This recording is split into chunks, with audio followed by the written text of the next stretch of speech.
The Trumpet Daily Update from Jerusalem.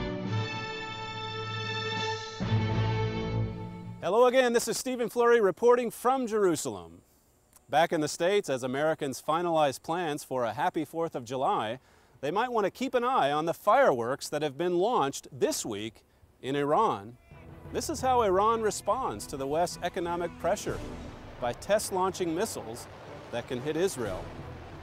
This week, Iran also announced it would stop any oil tankers passing through the Strait of Hormuz that were bound for countries participating in the new EU embargo. The Strait of Hormuz, by the way, is the sea passage through which 1/5 of the world's total oil supply flows. As Joel Hilliker wrote in his column today at thetrumpet.com, so much for sanctions bringing Iran to its knees. Iran is simply not afraid of the United States or Europe, Mr. Hilliker goes on to say, because it knows the West is all about bark and no bite. The sanctions themselves are barely a slap on the wrist. The day before the sanctions went into effect, the U.S. announced that it would grant exceptions to China and Singapore in what is seen as an effort to buy their support. Ironically, to pressure Iran over its nuclear program. That's from Mr. Hilliker's article. He says, that's right, Washington is giving China, which buys as much as 1/5 of Iran's oil exports, a free pass to purchase oil from Iran in order to get China to put pressure on Iran. Thus far, no one has given Iran any real incentive to halt its nuclear program.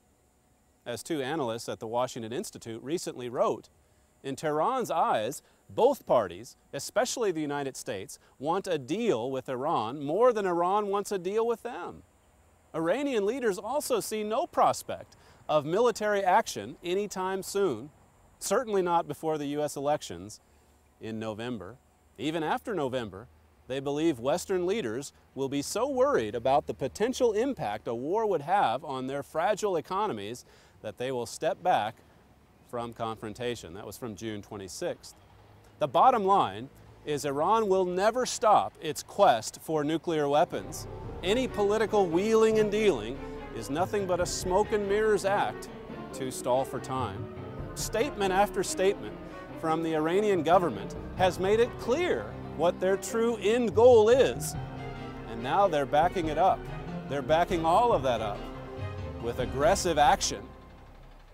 This dangerous trend will only intensify in the days ahead, the Bible says, leading to an explosive clash between two prophesied kings. For more on this subject, request our free booklet, The King of the South, and of course make sure you read Mr. Hilliker's column at thetrumpet.com.